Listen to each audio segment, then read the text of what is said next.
Hi, welcome back to Love, Growth, and Narratives. I'm Tiffany. And I'm Freddy. We are now on episode 12, where we are focusing on growth. The topic of today is how we are growing as a blended family with a teen.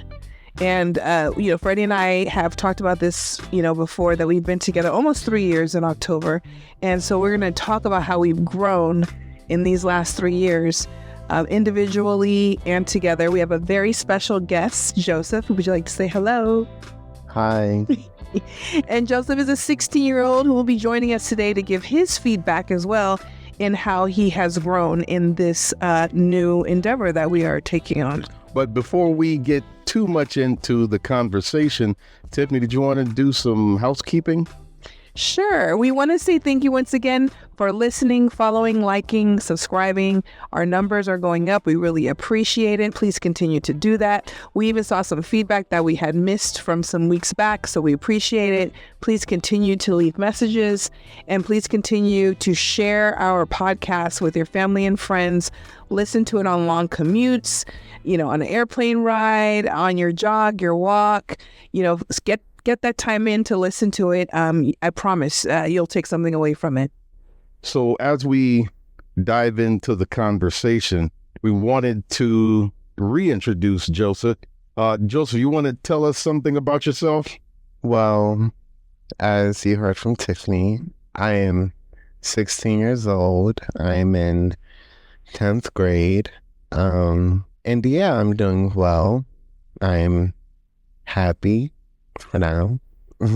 So he's as talkative as most 16-year-olds. So, and we wanted to have this conversation because of the relative difficulty in raising a teenage child today, and the growth that we both have taken on in trying to constantly be better parents. Tiffany, what do you think? Well, for me, this is brand new, and I'm a step parent, and it's brand new to me. And I'm mixing in being a step parent, my personal ideas of what I always thought I would do, how I became a parent, and then also my being a teacher, as well as being 50 years old, doing all of these new things. So there's a lot going on there that I want to address and think about.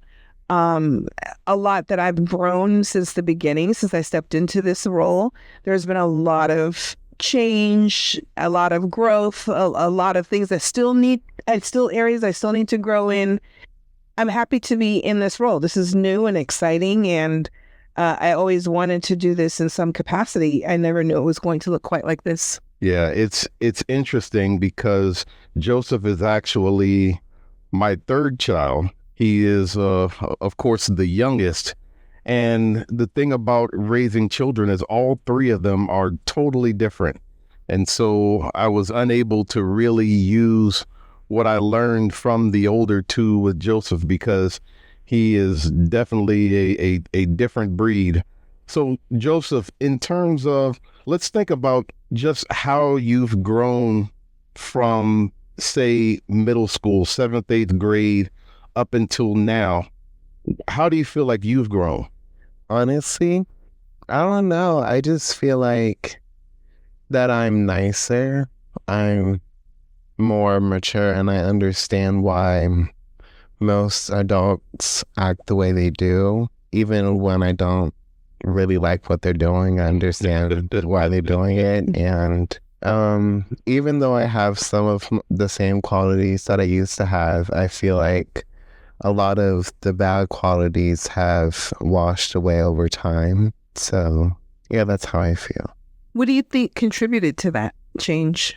I feel like what contributed to that change was going to a new school.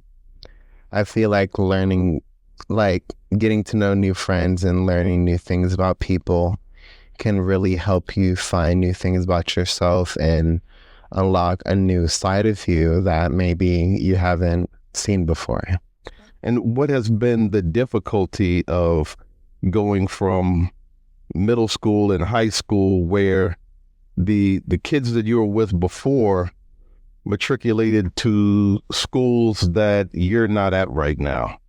So it did hurt at first, but then I realized that if I stayed at Pali, I would have never like really moved on from like all the anger and like disappointment I had. So I feel like it just made it easier. And it's like, it made me miss my friends over there less, but it still made me like love them and respect them and like want to still be friends with them, you know? So that's how I feel.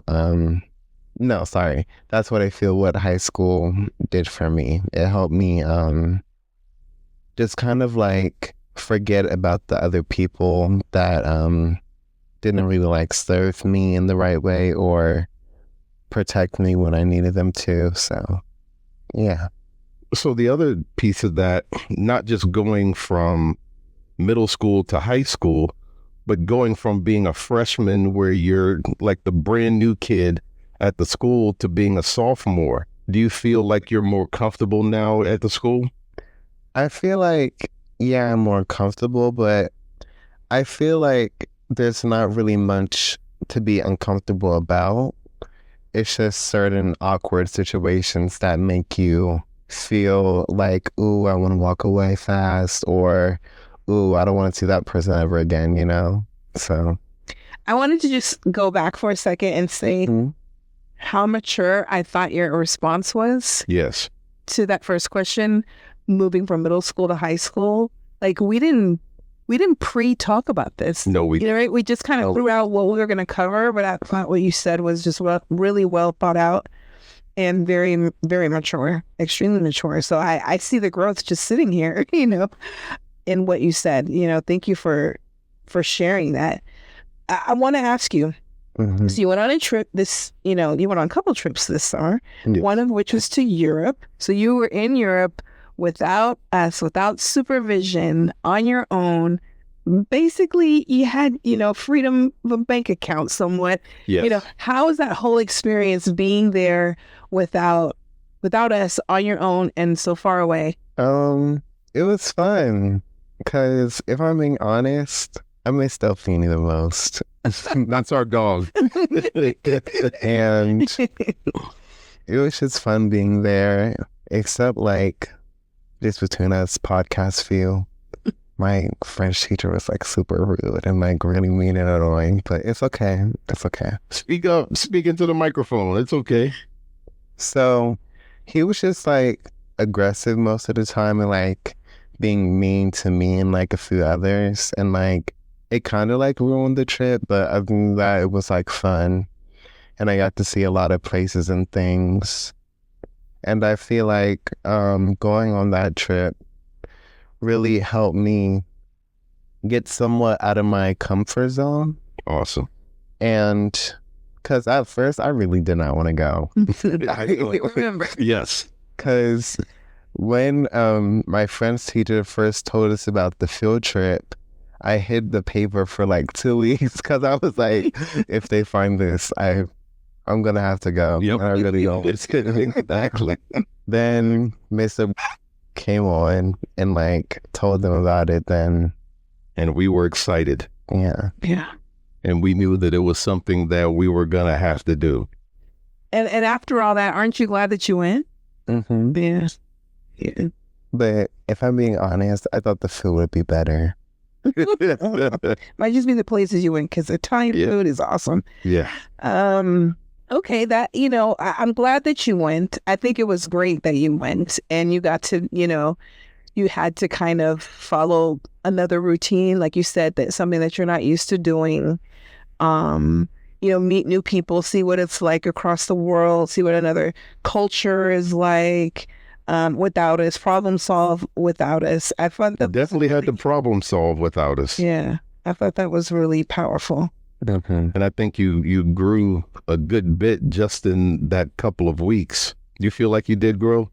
Mm-hmm. That's good. That's good. Now, I want to shift gears a little bit in my questions for you. Over the past 3 years, we'll start with me. Where do you feel that I have grown as a parent? Or do you notice any differences, or am I still the same guy? I feel like you're calmer, Mm-hmm. in the nicest way, less annoying. I always want to be less annoying, so that's good. You are funnier. You don't talk as much. No offense. Like lecture as much. Yeah. For like 2 hours. I've really worked on not lecturing as much, so it's good that you noticed that. Yeah, because whenever you would start lecturing, there'll be a lot of for sure, for sure. Yeah, But I also haven't needed to lecture as much as you have taken on more things on your own. I don't feel as much of a need. mm-hmm. But do you feel like our relationship has grown over the past 3 years? Yeah. And for the audience, understand that Joseph speaks his mind, so he's not just playing to you guys. So if our relationship had gone down, he would have actually said that. I have every confidence. But we talk more about things. And this has to do with one of the ways that I've tried to grow as a parent, because with my older kids, I don't think I gave them as much of an ability to push back or criticize the things I said or the way I went about parenting. Whereas with Joseph is free to criticize as long as he does it respectfully. And I'm not always going to agree. And the times I don't agree, I let him know. But there have been plenty of cases where he was absolutely right. And in those times, I have to apologize and try to make things better. But I think that it also helps him to learn how to not just talk to me, but to talk to others when he can push back. And then, of course, the other person who steps in when I go too far is Tiffany. And she does that plenty of times and says, oh, yeah, okay, you went too far on that one, or you need to tone it down a bit. Mm-hmm. Yeah, and I think a lot of that comes from how I was raised, where my mom was really hippie-like with me, I would say, very open. I mean, I wasn't a challenging kid, but, in the moments that I was challenging, of course, there were some in my teens, she was still very trusting and open and, spoke to me with respect and let me have a voice and supported my dreams and all that kind of stuff. And so I felt like, and I'm a teacher, and that's what I feel like I try to do for the 9 months I have students. So I felt like that was something I needed to see, or I thought was important to see in the relationship with you and Joseph. Well, one of the things I wanted to really talk about is before you started to take on the parenting role, what do you feel were the things that you felt about parenting before, and how many of those do you still feel? I know where you're getting at. We've talked about this before, because for you guys listening, Freddie would say, like, you have all these ideas, but wait to try to implement them. And there's truth to that, right? But I also didn't start from the beginning. Joseph has his mom, and they still have a relationship. And I wasn't here from the beginning. I've only been here for a few years. So I knew I needed to be careful, because I knew I didn't like it when my mom got married and that person tried to tell me anything. It was a very different situation, but at the same time, I didn't like it. I was like, oh no, who are you? So I didn't want to put him in that position. I had my ideas about what I would like to see and what I would like to happen. But I realized that there was already something established there. So I just wanted to come in slowly and not rush myself in, because I knew there was a lot to think about and get used to. So I feel like the first year I really didn't impose anything. I think I was just thinking about everything. And I think I expected, like, whatever I did impose to go the way I thought it would go in my mind, right? But it's a teen, and at that time preteen, really, basically, or just teen, 13. Yeah. And there was just a lot of pushback, and it was hard because we also didn't live together at first, so it was hard to do things from afar. But I definitely noticed that you can't be you can't be too much of anything, honestly. You have to kind of go with the flow. I mean, there's some things that you're going to be hard and fast on, but, it is really hard to be hard and strong when you feel that you might be making that person sad or hurting, where before I took into consideration how things would impact Joseph, I was just thinking about what I wanted to do and the outcome that I wanted. But once I could see what he was going through or his mood or how he was reacting, I knew I had to adjust. And so, and honestly, I knew that was something that I would have to still do, because as a teacher, that's what we have to do all day with 20 plus people. But it's different when you're at home, and, it's different being on the other side too. As a teacher, when I'm talking to his teachers, I'm trying not to be too teachery with them, and, and I don't want to embarrass Joseph. So you're walking on a tightrope, I feel like, and it isn't quite the way that you imagine it to be, but it still all like works out. Like it absolutely did, and it worked out a lot for me as well, because being a parent, I've known Joseph his entire life, and so a lot of things that have happened so gradually that sometimes I don't see them and I don't react to them on time. And so having you there to kind of help me see my blind spots, where there were times with Joseph that there were things that I should have gotten on him about that I didn't. And there were other things that I just kind of let go that I probably should have said something about. There was a time, and Joseph, I don't know if you agree with this, but there was a time where it almost felt like we were roommates in that apartment in Hollywood, so, because you had your room, you had your bathroom, I had my room and my bathroom, and, we almost felt like, it was a kind of a guy's place. That's how I definitely saw you as like roommates. I definitely saw more of that than the parenting family lifestyle that I like to see. But Joseph, what do you think about how the relationship between you and Tiffany has developed? I feel like it's developed like in a good way. I feel like she's easy and fun to talk to. I feel like without her, I wouldn't be at the academic or emotional state I'm in right now. Awesome. Thank you. And yeah, I just really appreciate all the things that she has done. And I appreciate you. I know you've come a long way, and I love it. And I love the possibilities of where we can go and the things we could do. I'm excited. Yeah, I think this is great. And so, Tiffany has made me a much better parent, especially in the cases where I was too hard on Joseph. It would be Tiffany that said, yeah, that was the wrong way to do that.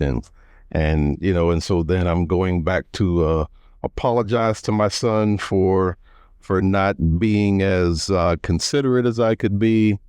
And I think all of this has helped to build our relationship, because even though you're new in parenting, so much. I mean, because of course, from being a child and from, raising kids every year, as a teacher for the past 30 years, you know a lot of things and you've seen a lot of things. And so there were so many things that you picked up on that I totally dropped the ball on.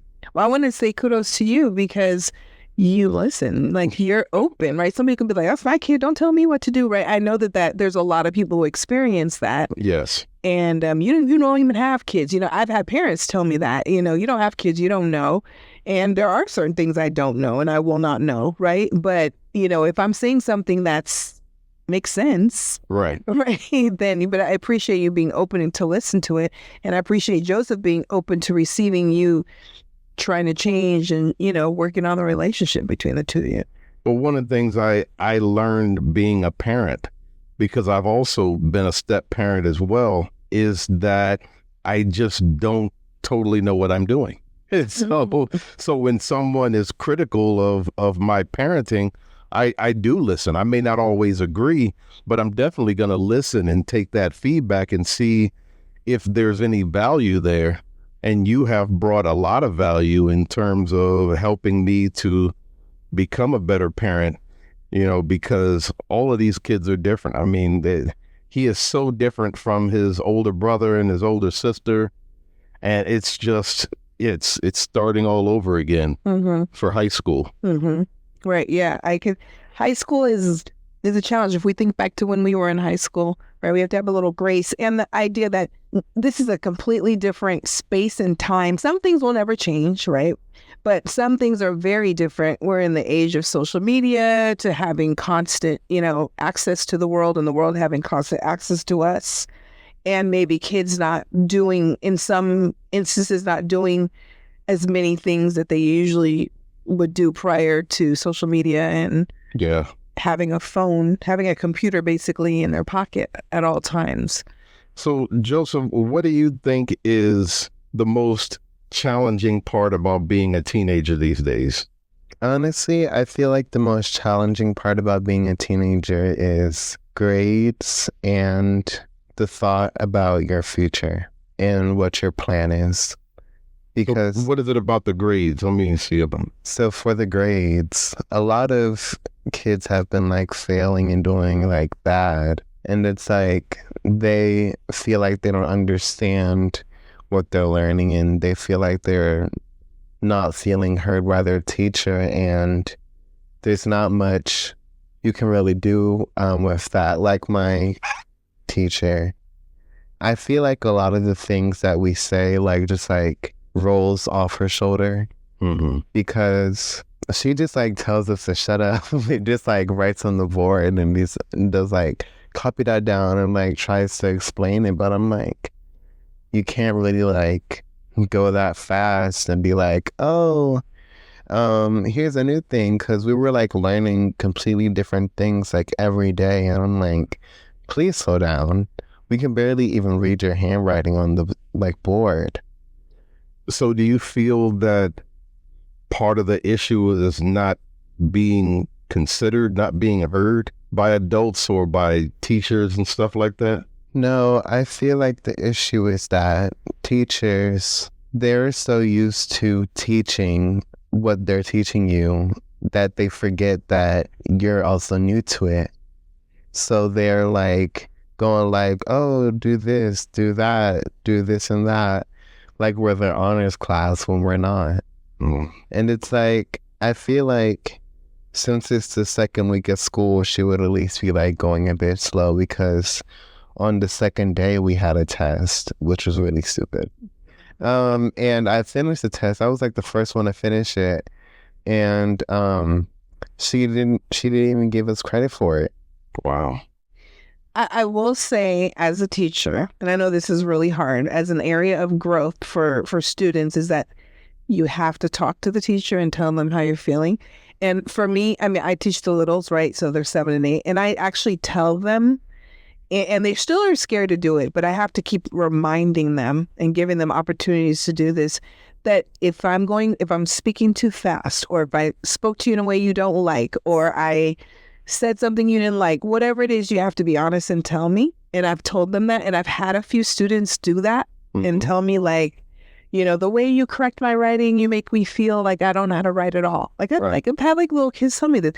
And it puts things in a perspective. I mean, we're human. Yes. No excuses, teachers shouldn't be doing that. But we're human, right? And like you said, we're trying to get through something. We're trying to go fast. We've been doing this over and over. And sometimes we forget who's in front of us. Yes. And that's where, and especially as a high schooler, because you're a couple of years away from adulthood, you do need to get comfortable saying in a respectful way, you would with your dad, like, can you slow down? I'm not understanding this. And sometimes it takes one person to say that, and the other kids will raise their hand and say the same thing. But also it takes a teacher who's receptive to that type of feedback. Joseph, do you feel like you have any teachers that would be receptive to your feedback? Okay, well, that's That's good. Yeah. And even if you don't know what they are or they aren't, you still need to say it, and then they have to do with it what they will. Yes. So as long as you're respectful, but Yes. they're there. Teachers are there to serve you, so. Not the other way around. And sometimes we forget that, especially I would say probably in high school, just because they have so many kids and classes and so much is put upon them. But sometimes that reminder will bring it back. And that's just an area of growth, being able to speak up for yourself with your teachers at school. So on the other side of this, what do you feel is the best thing about being a teen? Right? Wait, I'm not finished. Oh, okay. I'm sorry. No, keep going. Absolutely. So the other thing that teens are struggling with are their futures, Yes. because they are worried about what college they're going to go to, if they even want to go to college, what job they're going to have, what's going to happen in the future, Do you feel pressured to know all of those things right now? I don't feel pressured, but I feel like as a person with my academic path, I should feel a bit pressured, because I know I have some bad habits when it comes to schoolwork and not doing it. Mm-hmm. So I feel like trying to pressure myself to find what I want to do, or find or look for what is my biggest dream or something, Yeah. I feel like, but I also do feel like it's harder to do that within this time period, because there's so many jobs that are already taken, so many jobs that aren't even being offered. And a lot of jobs, or high class jobs, make it so that you have to have, what's the word? Experience. Mm-hmm. You have to have years of experience, but it's how am I supposed to have experience when you're not going to give me a chance to get the experience that I'm looking for and need? Mm-hmm. And a lot of people are saying that it's going to be hard to pay for rent, because usually when you go to a landlord and try to get an apartment, they make it so that you have to show them 2 months rent or 4 months rent, etc. And some people, or teens or young adults, don't even have that amount of money, so it makes it harder for them to get housing. And with school and tuition bills, it will make it way harder to keep up with groceries and other bills. So in Los Angeles, it's not cheap either. Yeah, then it's at the end of the day, when you get yourself on your feet or something close enough, you're going to have to pay all that money back. Yeah. Yeah, for that education. So outside of financial support, which, we will of course help you to a certain extent, what other ways do you feel that, we can help you through some of these concerns you have, or that teens have? How could parents help? I feel like the only thing that parents can really do is try to let their kids live.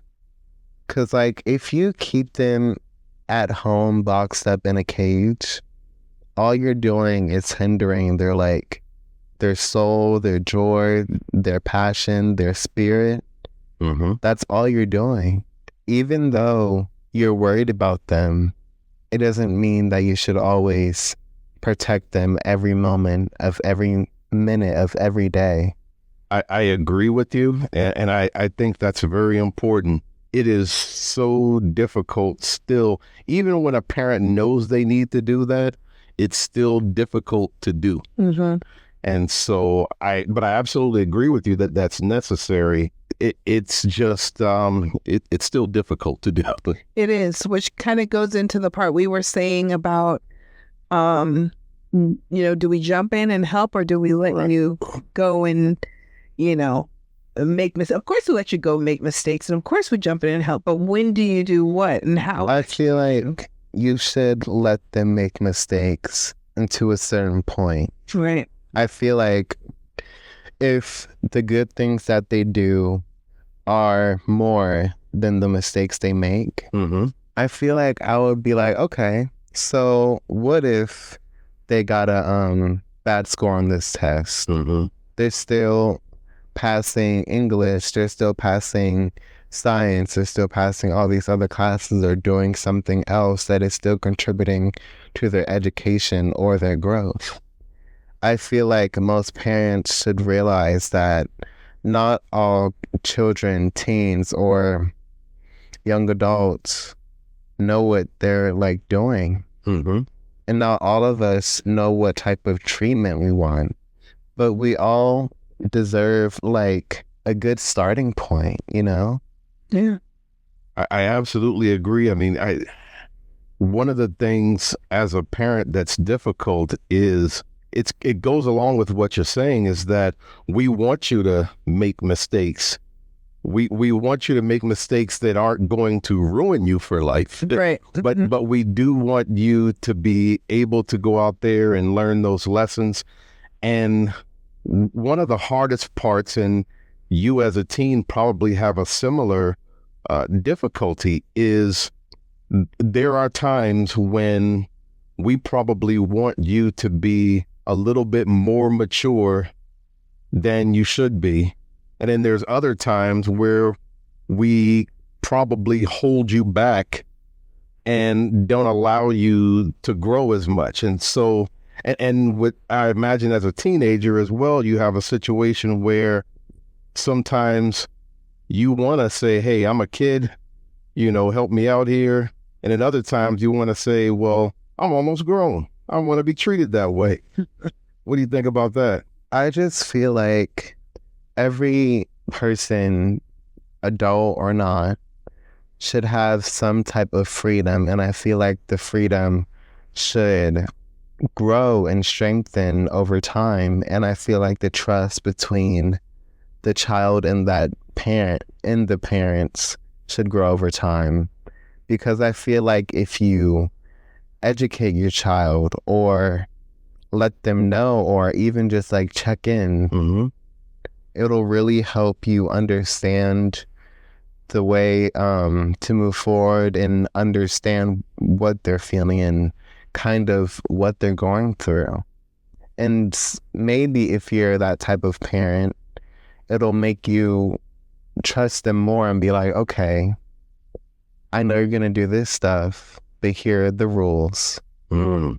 you know? Yeah. Mm-hmm. So it's like sometimes you just have to maneuver around the things that you know they're going to do, even when you're not around. And sometimes you just have to put your foot down. Yeah. Mm-hmm.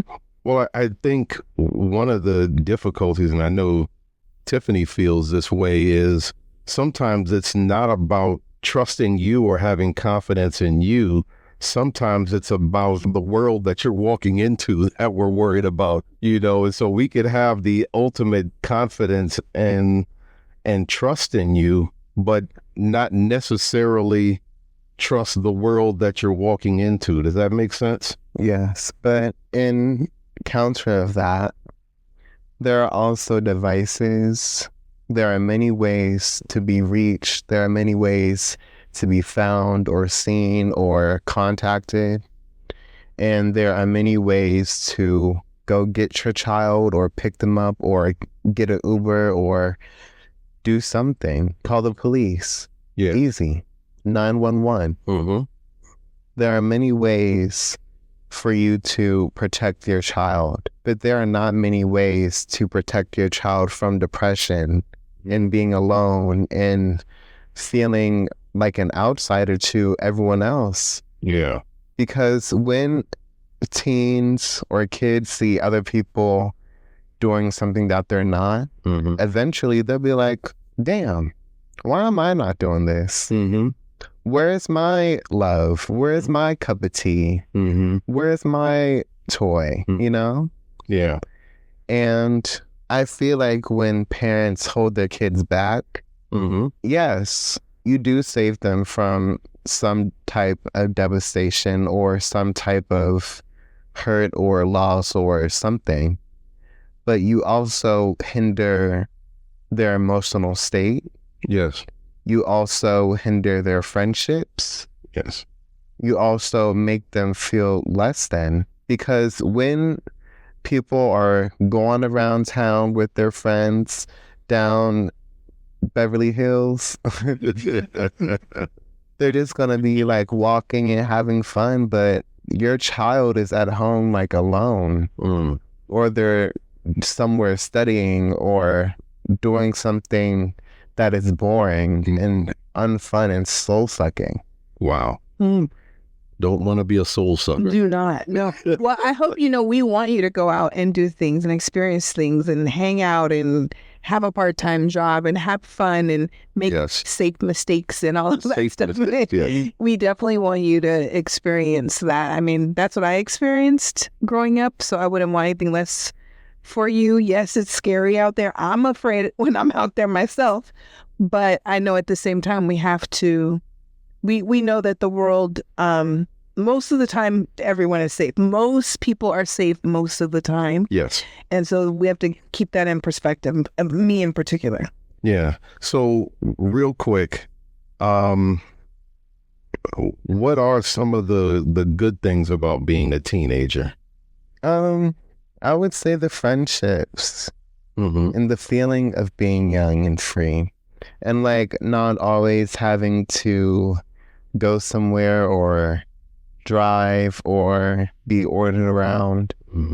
It's fun because when you're always being told what to do, at some point you kind of like lose yourself. And it's like you try to find yourself by changing yourself to be what you see in others. And it's like it doesn't work. No. So you're just like, who am I? Yeah. And I feel like that's one of the best things about being a teen, is that you have time to find who you are, even though it's really not easy.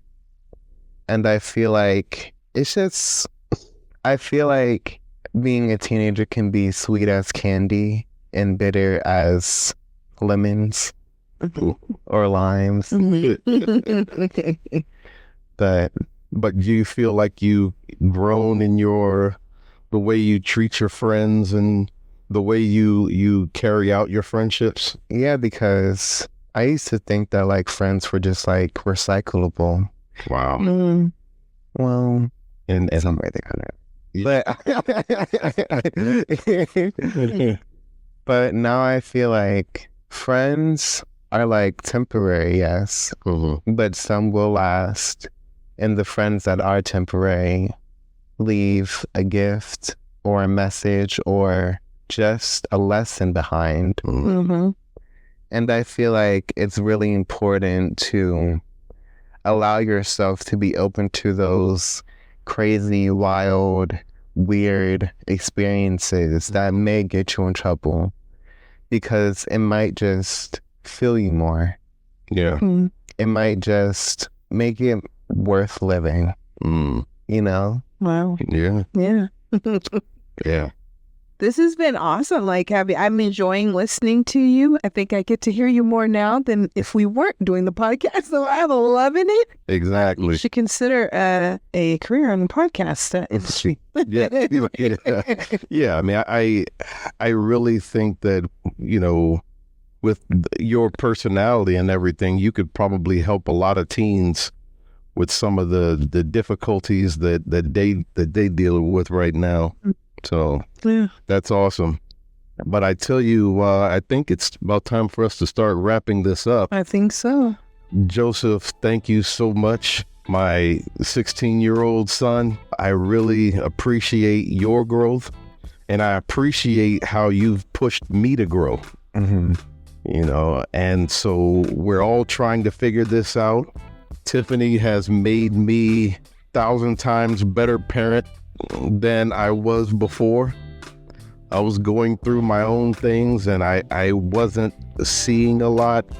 I wasn't taking the time to really think through what Joseph was feeling in certain circumstances. And so all of this has been helpful for me.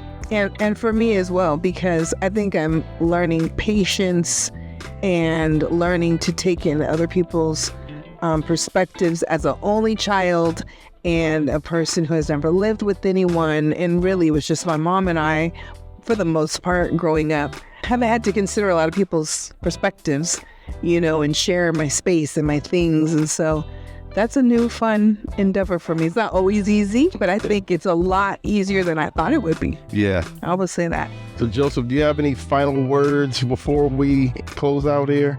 Yeah, this was fun. And 2 things. Everything is not what it seems. Yes. And don't be afraid of anything. I don't know if I like that second one. I think there's certain things you should be afraid of. Also, by the way, listeners, sorry if I sound like really weird on this mic. It's like right on my neck. So if I sound like mumbled or corroded or something, sorry. Yeah, I'm sure we'll be able to. I'm sure everyone will understand what you're saying. Yes. But we're going to wrap this up. I really appreciate having our son here to explain to us some things. And we're going to go ahead and close out. And I'm Freddy. And I'm Tiffany. And I'm Joseph. Thank you so much for tuning in. And we'll be back next week. Bye. Take care. Bye.